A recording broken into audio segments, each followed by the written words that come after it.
Nah, ketika kita masuk di tahun yang baru, mungkin kita juga bertanya-tanya, apa yang harus saya lakukan? Kita perlu arah tujuan. Nah, ada satu perkataan yang ingin saya sampaikan lebih dalam lagi. Mari kita membaca dari surat Kolose pasal 2 ayat 6 dan ayat yang ke-7. Kamu telah menerima Kristus Yesus Tuhan kita. Karena itu, hendaklah hidupmu tetap di dalam Dia, hendaklah kamu berakar di dalam Dia dan dibangun di atas Dia, hendaklah kamu bertambah teguh dalam iman yang telah diajarkan kepadamu, dan hendaklah hatimu melimpah dengan syukur. Di dalam ayat ini kita tidak melihat perkataan lebih dalam. Tetapi kalau kita membaca ayat ini, kita mendapat satu kesimpulan bahwa Rasul Paulus, dia menasihati sidang jemaat di Kolose supaya mereka lebih mendalam lagi di dalam Kristus. Lebih mendalam lagi di dalam iman mereka. Lebih mendalam lagi di dalam pengenalan mereka kepada Tuhan. Lebih mendalam lagi dalam kasih mereka kepada Tuhan Yesus Kristus. Bapak Ibu yang dikasihi oleh Tuhan, dengan kita melangkah di tahun yang baru, kita harus ingat bahwa kedatangan Tuhan kita, Yesus Kristus, juga semakin dekat. 1 tahun lagi lebih dekat. So itu kalau kita menyongsong, kita mengantisipasi kedatangan Tuhan, maka tidak ada hal yang lain yang lebih penting daripada kita semakin mendalam di dalam iman kita. Semakin kita mendalam dalam pengenalan kita kepada Tuhan kita Yesus Kristus, semakin kita mendalam di dalam kasih kita kepada Tuhan. Kalau tidak gitu mau apa lagi, saudara? Apa yang mau kita kejar di dunia ini? Karena kalau semua sudah terjadi seperti yang dikatakan Alkitab, tidak ada sesuatu yang lebih berarti. Semua itu akan menjadi sia-sia. So itu mari, ayo sama-sama. Kita mau meningkatkan dalam segala perkara, terutama dalam pengenalan kita kepada Tuhan, dalam kasih kita kepada Tuhan, kita mau lebih dalam lagi. Itulah yang menjadi kehendak Tuhan bagi kita di tahun yang baru ini. Kasih kita kepada Tuhan lebih dalam lagi, lebih kita bertumbuh. Makin kita mengenal Dia, makin kita mengasihi Dia. Saya akan membawa kita semua kepada satu pasal di dalam Alkitab, yaitu di dalam Yehezkiel pasal 47. Di sini ada satu kisah yang menarik sekali. Nah, sudah sebelum kita melihat bagaimana isi daripada Yehezkiel 47 ini, kita harus tahu latar belakang dari kitab Yehezkiel. Yehezkiel adalah seorang nabi Tuhan yang dipanggil oleh Tuhan atau dipakai oleh Tuhan bukan di tanah Palestina, bukan di negeri Yehuda atau Israel, tapi dia adalah nabi yang dipakai oleh Tuhan di Babel. Jadi kita tahu bahwa bangsa atau kerajaan Yehuda ditawan ke Babel itu dalam beberapa gelombang, dalam 3 gelombang. Yehezkiel ini dia dipanggil oleh Tuhan menjadi nabi di Babel. Dan dia berbicara kepada orang-orang yang dibuang di Babel. Tuhan begitu cinta ya kepada umatnya. Sampai di Babel pun Tuhan masih bicara lewat nabinya, yaitu Yehezkiel.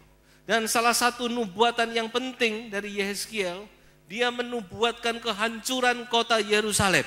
Itu di Fatsal-Fatsal pertama daripada kitab Yehezkiel. Dia memberitahu kepada bangsa Yehuda yang ada di Babel, dia beritahu bahwa kota Yerusalem akan dihancurkan. Kehancuran yang paling final dan yang paling fatal, di mana bait Allah diruntuhkan. Dalam nubuatannya dia beberapa kali dia diangkat oleh Roh Tuhan kepada alam surgawi. Dia melihat perkara-perkara yang ajaib yang tidak pernah ditunjukkan kepada siapapun juga. dia melihat tahta Allah, dia melihat kerubium, dia melihat semua hal-hal yang luar biasa. Dan salah satunya Tuhan menunjukkan kepada dia akan kebobrokan hamba-hamba Tuhan, imam-imam dan semua yang saat itu berada di Yerusalem. Tuhan tunjukkan, dan dia dalam penglihatannya dia melihat bagaimana kemuliaan Tuhan itu sedikit-sedikit diambil, diangkat, meninggalkan bait Allah yang ada di Yerusalem. Kalau Tuhan sudah bicara, sudah mentok, nggak bisa. Akhirnya Tuhan akan tinggalkan. Kalau Tuhan sudah tinggalkan, maka parahlah keadaan umat Tuhan. Dia melihat bagaimana kemuliaan Tuhan diangkat dari bait Allah itu. Dan terus akhirnya meninggalkan bait Allah. Dan apa yang terjadi saudara-saudara? Apa yang dikatakan oleh Yehezkiel digenapi. Kerajaan Yerusalem, bait Allah dihancurkan sama sekali. Itu terjadi pada saat Yehezkiel melayani. Namun Tuhan bukan Tuhan yang berhenti dengan rencananya. Tuhan adalah Tuhan yang menggenapi janjinya. Maka mulai dari Yehezkiel pasal 40, maka Tuhan memberikan kepada Yehezkiel satu penglihatan lagi tentang bait Allah yang dibangun oleh Allah sendiri. Dan itulah gereja Tuhan. Dan dia melihat bagaimana kemuliaan Allah itu dikembalikan dari arah timur. Kemuliaan Allah itu masuk ke dalam bait Allah yang ditunjukkan kepadanya. Itu tercatat di dalam Yehezkiel pasal 43 ayat 1 dan ayat yang kedua. Lalu dibawanya aku ke pintu gerbang, yaitu pintu gerbang yang menghadap ke sebelah timur. Bait Allah itu memang harus menghadap sebelah timur. Tapi memang timur itu dalam Alkitab itu lambang dari tahta Allah. Ayat yang kedua, sungguh kemuliaan Allah Israel datang dari sebelah timur. Kemudian kemuliaan itu masuk kembali ke bait Allah. Maka sampailah kita di Yehezkiel pasal 47. Yehezkiel melihat ada sungai yang mengalir keluar dari bait suci itu menuju arah ke timur. Sungai apa ini? Mari kita lihat sebenarnya Yohanes pasal 7 ayat yang ke-37 sampai ayat yang ke-39. Dan pada hari terakhir, yaitu pada puncak perayaan itu, Yesus berdiri dan berseru, barang siapa haus, baiklah ia datang kepadaku dan minum. Ayat 38, barang siapa percaya kepadaku seperti yang dikatakan oleh kitab suci, dari dalam hatinya akan mengalir aliran-aliran air hidup. Ayat 39, dan yang dimaksudkannya ialah roh yang akan diterima oleh mereka yang percaya kepadanya. Sebab roh itu belum datang karena Yesus belum dimuliakan. Jadi jelas saudara-saudara, Yesus sedang berbicara tentang Roh Kudus. Dia katakan dari dalammu akan mengalir aliran-aliran sungai air hidup, membual terus. Itulah Roh Kudus. Dan Roh Kudus itu sudah dicurahkan, saudara. Waktu Yesus bicara memang belum, karena Yesus masih ada di dunia. Tapi kita tahu Yesus kemudian mati di kayu salib, dia dikubur, dia dibangkitkan, dan dia naik ke sorga, dimuliakan oleh Allah Bapa di tangan kanan Allah Bapa. Kemudian dia mencurahkan rohnya di hari Pentakosta. Inilah saudara yang dilihat oleh Yehezkiel. Waktu itu Yehezkiel masih tidak ngerti. Dia cuma melihat ada sungai yang mengalir. Sungai yang mengalir dari bait suci. Mengalir ke arah timur. Dan dia dibawa. Ayo Yehezkiel, ayo sekarang kita jalan. Setelah dia jalan di satu tempat, dikatakan ayo sekarang ukur sungainya. Diukur airnya semata kaki. Kemudian dia jalan lagi. Ayo kita jalan lagi. Mari sekarang kita ukur. Diukur setinggi lutut. Ayo kita jalan lagi ke arah timur terus, diukur setinggi pinggang. Wah, akhirnya makin dalam ini. Ini yang kita kehendaki, saudara. Kehidupan kita makin dalam di dalam Tuhan. Jangan cuma setinggi mata kaki. Setinggi mata kaki itu bicara tentang langkah kehidupan kita. Firman Tuhan berkata setiap anak Tuhan itu dipimpin oleh Roh Kudus. Langkah-langkahnya dipimpin oleh Roh Kudus. Roh Kudus harus menguasai langkah kehidupan kita. Makanya itu saudara-saudara, kita harus berubah. Ayo jalan hidup kita ini jangan tahun demi tahun terus begitu saja. Ayo kita perbaiki saudara. Tahun lepas tahun kita mau berubah. Rasul Paulus berkata kepada sidang jemaat di Filipi, hendaklah hidupmu berpadanan dengan Injil Kristus. Langkah hidup kita ini harus sesuai dengan Injil kebenaran yang kita percayai ini, saudara. Kalau anak Tuhan hidupnya tidak berubah, dulu begitu, sekarang begitu, malah makin parah. Wah, saudara, saya tidak tahu langkah-langkahnya ada di mana. Tapi mari kita mau berubah, saudara. Kita izinkan air itu mulai menguasai, memimpin langkah kaki kita. Namun kita terus mau bertumbuh terus, makin dalam sampai selutut. Lutut berbicara tentang kehidupan doa. Di tahun yang baru ini kita mau tingkatkan kehidupan doa kita. Secara pribadi kita mau meningkatkan kehidupan doa. Sampai sekarang Tuhan itu masih mencari. Dikatakan di dalam kitab Mazmur, mata Tuhan itu mengamati manusia di bumi. Dia mencari, ada tidak orang-orang yang berhikmat yang mencari Tuhan. Orang yang berhikmat dia pasti mencari Tuhan. Karena dia tahu kita tidak bisa dengan kekuatan kita sendiri. Tapi kita perlu Tuhan. Itulah lutut, saudara, kehidupan doa. Mulai bertumbuh, makin dalam. Namun tidak cukup, air itu terus makin dalam. Lalu dikatakan, ayo ukur lagi sampai di pinggang. Kalau sudah sampai di pinggang, maka kita akan lebih sulit lagi ya berjalan dengan kekuatan kita. Orang yang bisa renang mungkin kalau sudah sampai di pinggang dia akan coba mulai berenang. Karena kalau sudah sampai di pinggang, kalau kita berjalan dengan kekuatan sendiri berat. Nah, pinggang itu bicara apa? Bicara tentang kehendak kita. Pinggang itu bicara tentang kita memakai kekuatan kita, kehendak kita untuk kita berjalan. Biarlah kehendak kita pun dikuasai. Kita mulai belajar menyerahkan diri kita, kehendak kita kepada Roh Kudus. Tuhan Yesus pernah berbicara kepada Petrus demikian. Di dalam Injil Yohanes pasal 21 ayat yang ke-18.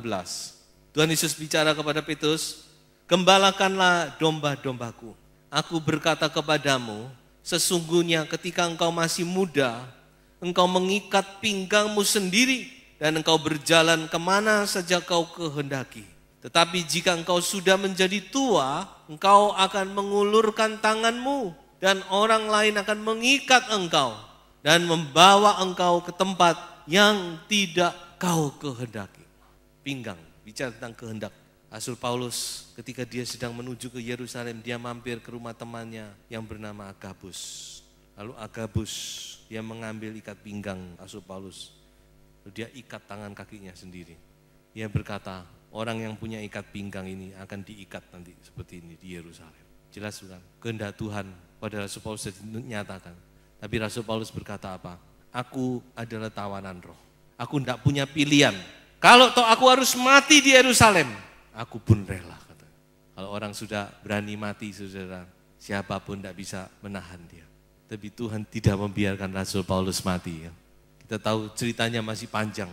Rasul Paulus masih dibawa oleh Tuhan sampai ke Roma. Dan di Roma itu dia menulis beberapa surat-surat penjara yang saat ini menjadi berkat bagi gereja Tuhan. Filipi, Kolose, dan banyak lagi. Jadi saudara tidak usah takut. Ayo maju saja. Maju terus ke arah timur. Ke arah kemuliaan Tuhan. Kita mengarahkan kaki kita kepada kemuliaan Tuhan. Dan izinkan Roh Kudus bekerja lebih dalam lagi dalam kehidupan kita. Kita izinkan Roh Kudus membawa kita. Mengalir. Kehendak diri harus juga diserahkan kepada Tuhan. Sampai di pinggang. Kalau sudah sampai di pinggang sudah enak. Sebentar lagi dikatakan apa? Jalan lagi. Dan air itu menjadi sungai yang tidak terarungi. Dan kalau sudah begitu, kita sudah tidak usah khawatir. Kita mengalir, mengikuti aliran sungai. Dan apa yang terjadi, di mana saja air itu mengalir dikatakan. Maka di situ ada kehidupan. Ikan-ikan mulai hidup. Di situ dikatakan tumbuh pohon-pohon buah-buahan yang dikatakan tidak layu. Buahnya terus dinikmati oleh banyak bangsa. Tuhan mau membawa kehidupan kita lebih dalam lagi. Masuk dalam rencana Tuhan. Syaratnya cuma satu, kita berjalan terus. Berjalan terus menuju ke timur. Kalau tidak ke timur nggak bisa. Yehezkiel dibawa oleh malaikat berjalan ke arah timur. Kemuliaan Allah ada di timur. Kita mau mengarahkan langkah kita ke timur. Ke arah kemuliaan Allah artinya. Karena disitulah ada kemuliaan Allah. Kita ikuti terus bagaimana Roh Kudus memimpin hidup kita. Maka saudara-saudara kita akan terus dibawa lebih dalam lagi di dalam Tuhan. Tahun ini, saudara, adalah tahun yang penuh dengan kesempatan. Saya percaya Tuhan menyediakan hal-hal yang mata belum pernah nampak, telinga belum pernah mendengar, dan hati belum pernah pikirkan. Itu yang Tuhan sediakan bagi orang-orang yang mengasihi Dia. Saudara percayalah, tapi saudara harus ikuti pimpinan Roh Kudus. Saudara jalan ke arah timur. Mari kita sama-sama, kita berjalan terus di dalam rencana Tuhan. Izinkan Tuhan membawa kita lebih dalam lagi. Izinkan air sungai Roh Kudus itu menguasai hidup kita. Dari mata kaki, ke lutut, ke pinggang, ke dada, dan terus memenuhi segenap hidupan kita. Maka saudara-saudara, itu yang dikatakan oleh Kidung Agung. Kekasihku milikku, dan aku milik kekasihku. Menyatu. Tuhan dengan kita menyatu. Nah saudara, itulah yang menjadi pesan Tuhan di tahun yang baru ini. Lebih dalam lagi. Kita sama-sama, kita mau lebih mendalam. Lebih dalam di dalam kita mengenal kebenaran-kebenaran firman Tuhan. Dengan segala cara kita usahakan kebenaran firman Tuhan itu tanamkan di dalam hati kita. Tidak tahu dengan cara apa saudara. Amsal berkata, mau jadi orang berhikmat, kamu harus dapatkan hikmat itu. Apapun harganya. Coba saudara, lebih mendalam dalam firman, dalam hubungan pribadi kita dengan Tuhan, dalam pengenalan kita kepada Tuhan.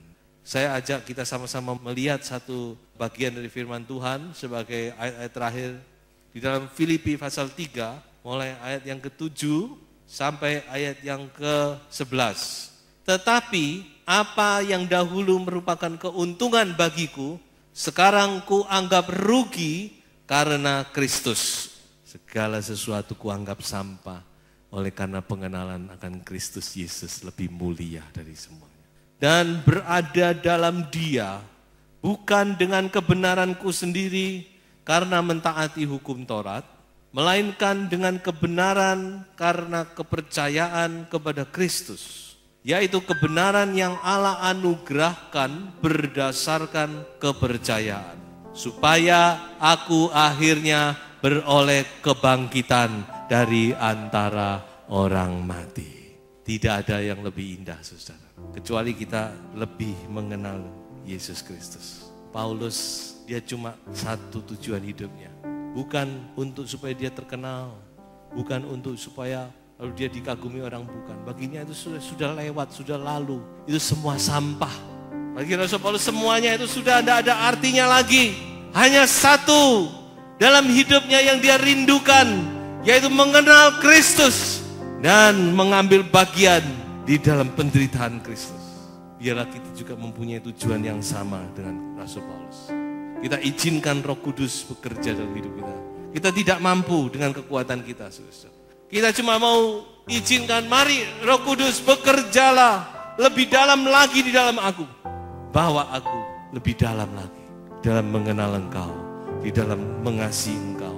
Maka rencana Tuhan yang sempurna akan kita alami dalam hidup kita. Tuhan memberkati.